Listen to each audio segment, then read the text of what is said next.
What is going on, everybody? Today I'm making a quick video talking to you guys about the best Monster Hunter Rise PC settings. Anyway, I guess I'll just kind of jump right into it. I'll make it pretty short. I have reset all the settings so they should look exactly like they do on your end when you first open the game. So tutorial window, I don't display this. No real need to unless you're brand new to the game.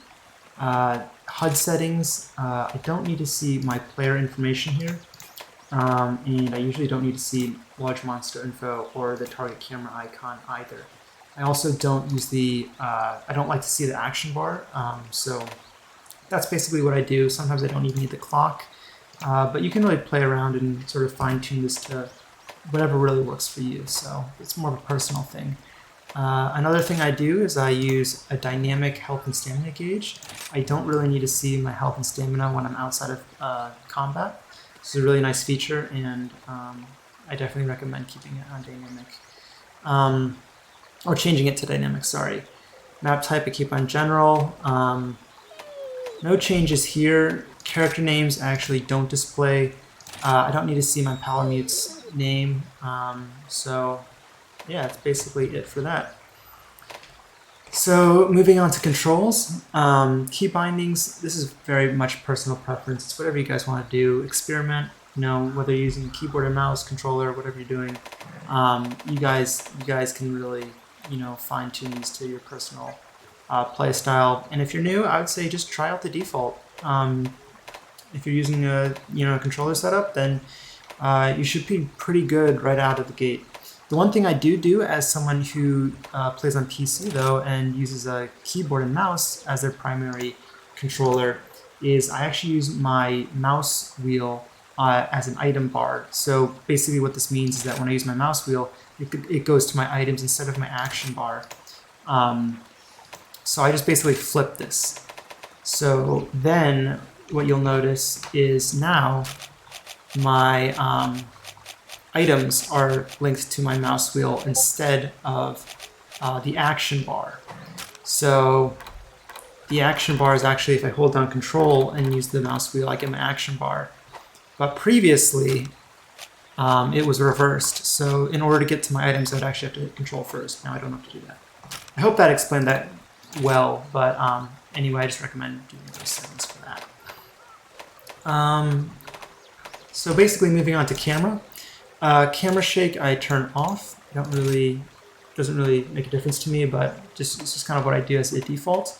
Sensitivity, your preference. Camera speed, I do sometimes like to play around with some of these settings, but I haven't noticed a huge difference, honestly, personally. But I think something fast or very fast is probably the best bet. But if you like default, just keep it at that, honestly. Moving down, I don't change any of these. These are all good for me. The one big thing though is camera distance. So I put camera distance at 100. It makes a huge difference, and you can already tell. I mean, this looks so much better. You see a whole lot more of the screen when the camera's farther away from your character. So this is the first thing that I did when I started playing this game, and I don't recommend playing, this zoomed in, because you're not going to be able to see the things around you. And yeah, and it's also kind of one of those things where it wasn't super easy to find, honestly. Like, it's all the way at the bottom. I honestly feel like it should be at the top. But anyway, let's get through this. Audio, big thing I do in almost all games is I lower the background music. I don't really need to hear the background music in comparison to the importance of, let's say, sound effects or voice chat or UI volume. So general rule of thumb for me is usually background music is the least important, and then NPCs obviously similar. I'll actually categorize this all in this area. But if you're someone who wants to play in a more immersive setting, then maybe keeping the background music on high is good for you. I use Discord a lot, so I do voice chat off, but if you're playing with randoms in lobbies, then maybe just keeping it on is going to be the best for you. But yeah, and sound output, I'm actually more of a headphones user, so I keep it on that. But it tends to. I also like the PC monitor speaker as well, because when you do the headphones, it actually increases the volume a bit. So you can get a little wonky there, but that's really up to you.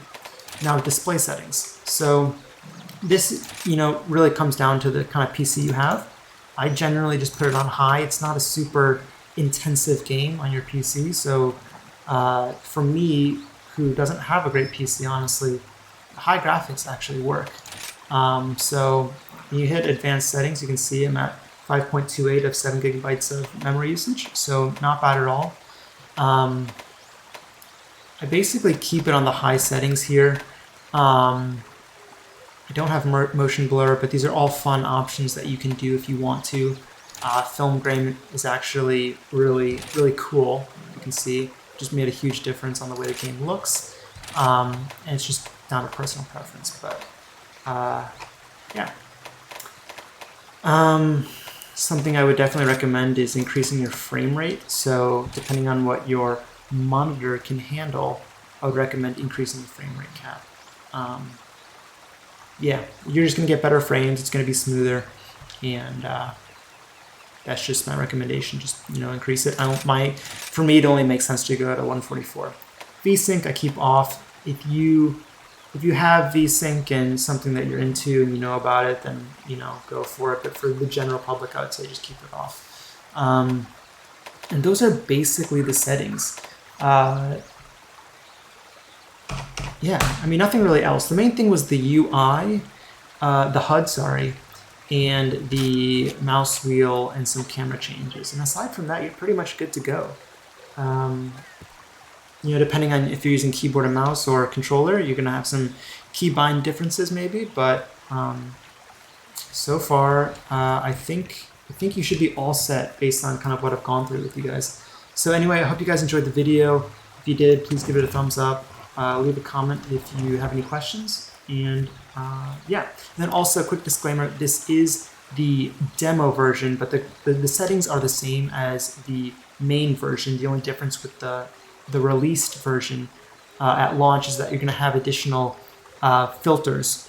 So I just showed you the film grain, filter style. It's not really a filter, but it's essentially a grain filter. But above that, you're going to have other kind of artistic filters that you can do for fun. So that's the only main difference. But aside from that, everything else should look exactly how it looks when you guys first open the game. So anyway, take care, and I'll see you guys in the next video.